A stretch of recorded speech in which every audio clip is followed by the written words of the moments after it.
ये जो आज के बिस्किट आप लोगों के साथ हम शेयर कर रहे हैं, ये सिर्फ हम 1 कप गेहूं के आटे से बना करके रेडी करेंगे। वैसे भी आजकल के बच्चे बिस्किट खाना बहुत ज़्यादा पसंद करते हैं और जो मार्केट के बिस्किट होते हैं वो इतने हेल्दी नहीं होते हैं। तो इस तरीके से आप घर में बना करके अपने बच्चों को बिस्किट दीजिए, यकीन मानिए उन्हें बहुत ही ज़्यादा पसंद आने वाले हैं, मार्केट के भूलने वाले हैं। तो चलिए बिना टाइम वेस्ट किए इसे बनाना स्टार्ट कर लेते हैं। तो सबसे पहले तो इस बिस्किट को बनाने के लिए हमने एक खाली बाउल ले लिया है। उसमें हमने ले ली है ये आधा कप चीनी। मेजरमेंट का आप खास तौर पर ध्यान रखें, कोई कप कटोरी वगैरह सेट कर लें, उसी से सारा मेजरमेंट करें। आपके जो बिस्कुट हैं बिल्कुल परफेक्ट बन करके रेडी होंगे। तो आधा कप हमने चीनी ली थी, तो मतलब 3/4 कप के करीब हमें बिल्कुल ठंडा दूध ले लेना है, फ्रिज का रखा हुआ। तो बिल्कुल हमने ठंडा ठंडा सा दूध ले लिया है, उसको हम चीनी में डाल देंगे। और हमें चीनी को घोलना बिल्कुल भी नहीं है, इस तरीके से थोड़ा सा हम दूध को चीनी के साथ मिक्स करेंगे और इसके बाद में इसे रख देंगे साइड में थोड़ी देर के लिए। तब तक थोड़ा सा आगे का प्रोसेस देख लेते हैं। तो हमने ले लिए हैं ये 10 से 12 बादाम। तो बस बादाम को इस तरीके से हम चॉपिंग बोर्ड में रख करके चाकू की सहायता से बारीक बारीक से चॉप कर लेंगे। आप चाहें तो बादाम की जगह काजू भी ले सकते हैं, जो भी आप डालना चाहते हो। हमने इसमें बादाम ऐड किए हैं। तो बस इस तरीके से सभी बादाम को हमें बिल्कुल बारीक बारीक से चॉप कर लेना है। बादाम वगैरह जब हम डालते हैं बिस्किट में, तो जब बीच बीच में बादाम काजू का क्रंच आता है, तो जो बिस्किट होते हैं बिल्कुल मार्केट जैसे लगते हैं, खाने में बहुत ज़्यादा टेस्टी लगते हैं। तो इस तरीके से जब कभी भी आप बिस्किट बनाएं तो उसमें थोड़े से बादाम काजू वगैरह ज़रूर से ऐड करें, बहुत ही टेस्टी लगेंगे आपके बिस्किट। तो इस तरीके से जितने भी हमारे बादाम थे उनको हमने बारीक बारीक से चॉप कर लिया है। तो अभी हम इन्हें रख देंगे थोड़ा सा साइड में। और हमने ले लिया है एक बड़ा सा बर्तन। इस बर्तन में हमें ले लेना है ये 1 कप गेहूं का आटा वही जो कि नॉर्मल डेली में हम यूज करते हैं। इसी गेहूं के आटे से आज के जो बिस्किट हैं वो बना करके रेडी करेंगे। बहुत ही हेल्दी होने वाले हैं, खाने में भी टेस्टी होंगे, बच्चों को बहुत ज़्यादा पसंद आएंगे। तो बस जिस कप से हमने गेहूं का आटा लिया है उसी कप से हमें आधा कप सूजी ले लेनी है। अगर आप चाहें तो इसे बिल्कुल भी गेहूं के आटे से ही बना सकते हैं, लेकिन अगर आधा कप सूजी डाल देते हैं, दोनों चीज़ें मिक्स करके बनाते हैं, तो जो बिस्किट होते हैं वो बहुत ही खस्ता बनकर रेडी होते हैं। तो सूजी डालने के बाद में अब हमने इसमें ये 3 चम्मच के करीब खाने वाले जो चम्मच होते हैं उसी से हमने इसमें देसी घी ऐड कर दिया है। ज़्यादा घी बिल्कुल भी ना ऐड करें, क्योंकि अगर ज़्यादा घी हो जाएगा तो मोयन ज़्यादा होगा, तो जो आपके बिस्किट होंगे जब आप उन्हें फ्राई करेंगे तो फैल सकते हैं, अच्छे से बढ़िया से फ्राई नहीं होंगे। इस वजह से ज़्यादा हमें मोयन का यूज नहीं करना है। कुछ लोगों की शिकायत होती है कि जब कभी हम बिस्किट बनाते हैं तो या तो कड़क हो जाते हैं या फिर फैल जाते हैं।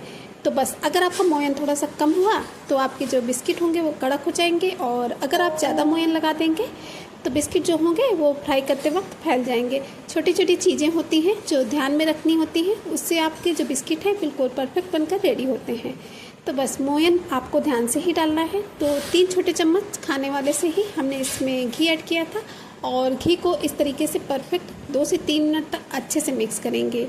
और इस तरीके से जब आटे की मुट्ठी बनने लगे तो आप समझिए कि आपका मोयन जो है परफेक्ट है। इससे ज़्यादा मोयन बिल्कुल भी ना डालें, नहीं तो आपको बिस्किट बनाने में प्रॉब्लम हो सकती है। अब इसके बाद में हमने थोड़ा सा सूखा नारियल लिया था, उसको हमने कद्दूकस करके रखा था, उसको इसमें ऐड कर देंगे। अगर आपके पास डेसिकेटेड कोकोनट पाउडर है तो इस स्टेज पर आप उसको भी ऐड कर सकते हैं। इसे डालने से जो बिस्किट का टेस्ट होता है बिल्कुल मार्केट जैसा आता है। अब इसके बाद में हमने जो बादाम को चॉप करके रखा था उसको डाल देंगे और इन दोनों चीज़ों को अच्छे से आटे के साथ मिक्स करेंगे। फ्रेंड्स, काजू बादाम वगैरह जब हम बिस्किट में डालते हैं तो जो इनका टेस्ट होता है बिल्कुल मार्केट जैसा आता है। बीच बीच में जब हम बिस्किट खाते हैं तो इनकी जो बाइट्स होती है मुंह में जब जाती है तो यकीन मानिए बहुत ही गजब की आती है। अब इन दोनों चीज़ों को हमने अच्छे से आटे के साथ मिक्स कर लिया है। इसके बाद में जो हमने चीनी को दूध में घोल करके रखा था, मिक्स करके घोला नहीं है, बस इतना याद रखना है कि चीनी को हम घोलेंगे नहीं, बस उसको दूध में डाल करके रख देंगे। और इसके बाद में पहले तो हम इसमें चीनी ऐड करेंगे, और चीनी डालने के बाद में जो बचा हुआ दूध है उस पूरे ही दूध को हमें इसमें ऐड कर देना है। धीरे धीरे करके मिक्स करेंगे। जो इतना दूध है वो इतने से आटे और सूजी के लिए बिल्कुल परफेक्ट है। तो बस इस तरीके से जितना भी हमारा दूध था उसको हमने इसमें ऐड कर दिया है। पहले चीनी डाली थी, बाद में दूध डाला है। इतना याद रखना है कि चीनी को हम घोलेंगे बिल्कुल भी नहीं, क्योंकि जब इस तरीके से चीनी, खड़ी चीनी जो होती है, जब बिस्किट ऊपर में दिखती है तो बहुत ही टेस्टी लगते हैं। मार्केट वाले जो बिस्किट होते हैं, कभी कभी आप देखते हैं कुछ बिस्किट में चीनी के दाने नज़र आते हैं। वो दाने इतने टेस्टी लगते हैं बिस्किट खाने में कि बहुत ही ज़्यादा गजब का टेस्ट आता है। तो बस इसी तरीके से हमें इसमें ऐड कर देना है और इसके बाद में अब हम इसे मिक्स करेंगे। तो हमें इसका बहुत ही सॉफ्ट सा डो नहीं लगाना है, थोड़ा सा इसका टाइट डो ही लगाएंगे। और हाँ, ज़्यादा टाइट भी नहीं रखना है क्योंकि इसमें सूजी पड़ी है और सूजी थोड़ा सा देर अगर हम इसको रेस्ट के लिए छोड़ देते हैं तो हार्ड हो जाती है। तो इस वजह से हमें इसे थोड़ा सा मतलब मीडियम टाइप का ही लगा करके रेडी करना है। तो बस इस तरीके से डो को हमने अच्छे से मिक्स कर लिया है। अब चलिए इसे थोड़ी देर के लिए, लगभग 10 मिनट के लिए ढककर छोड़ देते हैं। 10 मिनट में अच्छे से सेट हो जाएगा। तो लगभग 8 से 10 मिनट के करीब हो चुके हैं। तो इसे हम एक बार चेक कर लेते हैं। तो बिल्कुल परफेक्ट है, बस ऐसा ही चाहिए था, इससे ज़्यादा सॉफ्ट बिल्कुल नहीं। हमें इतना याद रखना है कि इस डो को हम ज़्यादा सॉफ्ट नहीं लगाएंगे, थोड़ा सा इस तरीके से हार्ड ही लगाना है। तो बस अब हम इसे 2 पार्ट्स में डिवाइड करेंगे और इसके बाद में रख लेंगे एक चॉपिंग बोर्ड के ऊपर। आप चाहें तो किसी चकले में रख सकते हैं, जैसा भी आपको सही लगे। तो बस चॉपिंग बोर्ड में इस तरीके से रखने के बाद में इसे हम लंबा लंबा सा इस तरीके से शेप देंगे। और इसे हमें ज़्यादा चिकना सॉफ्ट बिल्कुल भी नहीं करना है, क्योंकि जब बिस्किट हम बनाते हैं और बीच बीच में बिस्किट में क्रैक्स आते हैं, तो जो क्रैक्स होते हैं बिल्कुल मार्केट वाले बिस्किट के जैसे लगते हैं। इस वजह से आप इन्हें ऐसे ही थोड़ा सा रखें। तो बस आप इसको शेप देने के बाद में हमें इसे कट कर लेना है। तो एक चाकू की सहायता से इसे हम कट करेंगे। तो इसे ज़्यादा मोटे मोटे पीसेस में ना कट करें, क्योंकि अगर हम इन्हें ज़्यादा मोटे मोटे पीसेस में कट करेंगे तो ये जब हम फ्राई करेंगे तो उतना अच्छे से फ्राई नहीं हो पाएंगे। तो बस 1-1 इंच का लगभग का गैप देते हुए हमें इसे कट कर लेना है। तो आप देख सकते हैं कि हमने इन्हें कट कर लिया है। और चलिए अब हम एक एक करके जितने भी हमारे बिस्किट हैं उनको हम इस तरीके से अलग अलग कर लेते हैं। तो सभी बिस्किट को हमने एक एक करके अलग अलग कर लिया है। आप देख सकते हैं देखने में ही कितने यम्मी से लग रहे हैं अभी से, और बीच बीच में बहुत ही अच्छे से क्रैक्स भी आए हैं। और इन सभी को अलग अलग करने के बाद में इन्हें हम हाथों की सहायता से थोड़ा सा शेप दे देंगे, ताकि जब हम इन्हें फ्राई करें तो जब इनका शेप आए तो बिल्कुल परफेक्ट आए। तो जितने भी हमारे बिस्किट हैं उनको हमें इस तरीके से हाथों की सहायता से थोड़ा सा सेट करते जाना है और अच्छा सा शेप दे देना है। तो सभी बिस्किट में बहुत ही अच्छे से शेप आ चुका है। तो ये हमारे जितने भी बिस्किट हैं उनको हम एक प्लेट में रख लेते हैं।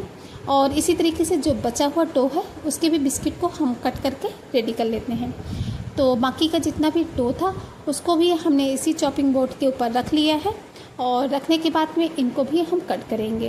तो सेम वैसे ही जैसे कि पहले वाले बिस्कुट हमने कट किए हैं, इनको भी वैसे ही करना है।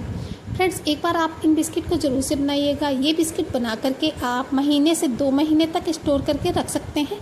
बस हाँ, थोड़ा सा एयर टाइट कंटेनर में ही इसे स्टोर करें, क्योंकि अगर आप इन्हें एयर टाइट कंटेनर में नहीं रखेंगे तो जब इनमें हवा लगती है तो ये सीड़ भी सकते हैं। तो बस इतना ध्यान रखना होता है। और आप इन्हें महीने से 2 महीने तक स्टोर कर सकते हैं, बिल्कुल भी ख़राब नहीं होते हैं। और टेस्ट तो आप जानते ही हैं। एक बार ज़रूर से बनाइएगा, आपको खुद समझ में आ जाएगा कि मार्केट के बिस्किट लाना आप भूल जाएंगे। आपके घर के बच्चों क्या बड़ों को भी ये जो बिस्किट है वो बहुत ही ज़्यादा पसंद आने वाले हैं। तो बस इसी तरीके से हमने अपने जितना दूसरा बचा हुआ डो था उसके भी बिस्किट को कट करके रेडी कर लिए हैं। इनको भी इस तरीके से हमने 1-1 इंच के गैप में कट किया है। सभी बिस्किट को हम निकाल लेंगे और इन्हें शेप दे देंगे। तो जितने भी बिस्किट हैं उनको हम उसी प्लेट में रख लेते हैं और इसके बाद में चलते हैं गैस की तरफ इन्हें फ्राई करने के लिए। तो इन्हें फ्राई करने के लिए आप रिफाइंड ऑयल ले सकते हैं या फिर घी ले सकते हैं। हमने इन्हें घी में फ्राई करके रेडी किया है। घी में ये जब बिस्कुट बनते हैं तो और भी ज़्यादा हेल्दी होते हैं। तो आज के जो बिस्किट हैं वो हम देसी घी में ही बना करके रेडी करेंगे। तो घी को हमने पहले से ही एक पैन में गर्म होने के लिए रख दिया था। और हाँ, इतना याद रखना है कि जब आप बिस्किट को फ्राई करेंगे तो जो ऑयल का टेम्परेचर है वो बिल्कुल लो नहीं होना चाहिए, क्योंकि अगर आप लो फ्लेम पे अपने जब ऑयल आपका अच्छे से गर्म नहीं होगा और बिस्किट को डाल देंगे तो जो आपके बिस्किट होंगे वो फैल जाएंगे। तो इन्हीं छोटी छोटी चीज़ों का ध्यान रखना होता है। और अगर आप इन छोटी छोटी बातों का ध्यान रखते हैं और इसी मेजरमेंट से बिस्किट बनाते हैं तो एक बार में ही आपके जो बिस्किट हैं बिल्कुल परफेक्ट बन करके रेडी होंगे, बहुत ही खस्ता बनेंगे और बहुत ही अच्छे से बनकर रेडी होंगे, बिल्कुल भी नहीं फैलेंगे, बहुत ही अच्छा सा शेप आएगा। तो बस ऑयल को हमने अच्छे से गर्म कर लिया है और इसके बाद में जब हमारा ऑयल मीडियम गर्म है तभी हमें एक एक करके अपने बिस्किट को इसमें डालना है। बिल्कुल कम तेल जब गर्म होगा तब हम इसमें बिस्किट नहीं डालेंगे। तो हमारा जो घी है वो अच्छे से मतलब थोड़ा सा गर्म है, तभी हम एक एक करके इसमें बिस्किट डाल देंगे। और हाँ, इतना भी ध्यान रखें कि एक साथ आप ज़्यादा बिस्किट इसमें ना डालें। ये भी रीज़न होता है कभी कभी अगर हम ज़्यादा बिस्किट एक साथ ऑयल में डाल देते हैं तब भी जो हमारे बिस्किट होते हैं वो फैलने लगते हैं। तो बस एक साथ ज़्यादा ना डालें और गैस की फ्लेम बिल्कुल लो ना हो। जब आप बिस्किट डाल दें इसके बाद में गैस की फ्लेम को लो कर दें। तो बस हमने जब बिस्किट डाल दिए तब हमने गैस की फ्लेम को लो टू मीडियम कर दिया और इस तरीके से चम्मच से थोड़ा थोड़ा सा ऑयल सभी बिस्किट के ऊपर करते जाएंगे ताकि ये ऊपर से भी इनके जो पकने की प्रक्रिया है वो स्टार्ट हो जाए। और हाँ, हमने इन्हें देसी घी में फ्राई किया है, आप चाहें तो रिफाइंड ऑयल में भी फ्राई कर सकते हैं, लेकिन जो देसी घी का टेस्ट होता है वो बहुत ही लाजवाब आता है इन बिस्किट में। तो जब हमारे बिस्किट एक तरफ से हल्के हल्के से क्रंची होने लगेंगे तब हम एक एक करके इन्हें पलट देंगे। तो सभी बिस्किट को हमने चम्मच की सहायता से पलट दिया है। तो बस इसी तरीके से बढ़िया अच्छे से उलट पुलट करते हुए बढ़िया अच्छा सा गोल्डन ब्राउन कलर आने तक हमें इन्हें फ्राई कर लेना है। फ्राई करने में लगभग 8 से 9 मिनट का समय लगता है क्योंकि हम इन्हें लो टू मीडियम फ्लेम पे फ्राई करते हैं। इस वजह से हाई फ्लेम पे बिस्किट को बिल्कुल भी फ्राई ना करें, क्योंकि अगर हम जब इन्हें हाई फ्लेम पे फ्राई कर देंगे तो ऊपर से लगेंगे कि आपके बिस्किट जो हैं वो फ्राई हो चुके हैं, लेकिन अंदर से इतने खस्ता बनकर रेडी नहीं होंगे। तो बस इसी तरीके से उलट पुलट करते हुए बढ़िया अच्छा सा गोल्डन ब्राउन कलर आने तक इन्हें हमें फ्राई कर लेना है। और हाँ फ्रेंड्स, आप हमारी ये जो बिस्किट की वीडियो है कहाँ से देख रहे हैं कमेंट बॉक्स में जगह का नाम बताना बिल्कुल भी नहीं भूलिएगा, क्योंकि आप लोगों के कमेंट पढ़ के बहुत ही ज़्यादा मोटिवेशन मिलता है और हमें भी पता चलता है कि हमारी जो रेसिपी है वो कहाँ कहाँ से देखी जाती है, आप लोग हमें कहाँ कहाँ से सपोर्ट करते हैं। तो प्लीज़ कमेंट बॉक्स में एक कमेंट करना बिल्कुल भी नहीं भूलिएगा। तो लीजिए, बातों बातों में जो हमारे एक बैच के बिस्किट हैं वो बढ़िया अच्छे से फ्राई हो चुके हैं, बहुत ही अच्छा सा कलर आ चुका है। तो चलिए एक एक करके इन बिस्किट को हम निकाल लेते हैं एक प्लेट में और इसी तरीके से अपने दूसरे बैच के भी बिस्किट को हम फ्राई करके रेडी कर लेते हैं। तो बस दूसरे बैच के भी बिस्किट को एक एक करके हम देसी घी में डाल देंगे। और हाँ, डालते वक्त आपको जो टेम्परेचर रखना है वो थोड़ा सा ठीक रखना है और जब आप एक एक करके अपने सभी बिस्किट इसमें डाल दें तो गैस की फ्लेम को लो कर दें। तो बस दूसरे बैच के भी बिस्किट को इसी तरीके से हम उलट पुलट करते हुए बढ़िया अच्छा सा गोल्डन ब्राउन कलर आने तक फ्राई कर लेंगे। तो लीजिए, ये भी बिस्किट हमारे अच्छे से फ्राई हो चुके हैं। तो चलिए इन्हें भी निकाल लेते हैं प्लेट में और फाइनली आपको हम बिस्किट का फाइनल लुक दिखाते हैं। तो लीजिए फ्रेंड्स, रेडी हो चुके हैं बहुत ही खस्ता से बिस्किट, जिसके आगे आप मार्केट के बिस्किट भूलने वाले हैं। तो आप इन बिस्किट को बना करके अपने घर में रखिए, महीने से 2 महीने चलेंगे, लेकिन ये महीने 2 महीने चलेंगे ही नहीं, क्योंकि इतने टेस्टी होते हैं कि 2 से 4 दिन में ही ख़त्म होने वाले हैं। सभी को बहुत ही ज़्यादा पसंद आएंगे, आपसे बार बार बनाने की जिद करेंगे। तो इस बिस्किट को अगर आपने एक बार बना लिया तो आप हमेशा ही घर पे ही बिस्किट बनाएंगे। तो फ्रेंड्स, अगर आपको हमारी ये थोड़ी सी भी वीडियो पसंद आई हो तो प्लीज़ वीडियो को छोटा सा लाइक ज़रूर से कीजिएगा। इसे ज़्यादा से ज़्यादा फैमिली फ्रेंड्स के साथ शेयर भी करें। और हाँ, चैनल पर नए हैं तो चैनल को सब्सक्राइब करना बिल्कुल भी नहीं भूलिएगा, वो भी बेल आइकन के साथ में, ताकि आने वाले वीडियोज़ की नोटिफिकेशन आपको टाइम पर मिलती रहे। चलिए फ्रेंड्स, फिर चलते हैं, मिलेंगे किसी नई वीडियो में इसी तरीके की किसी नई और वो भी यूनिक सी रेसिपी के साथ। तब तक के लिए bye bye, thanks for watching my video.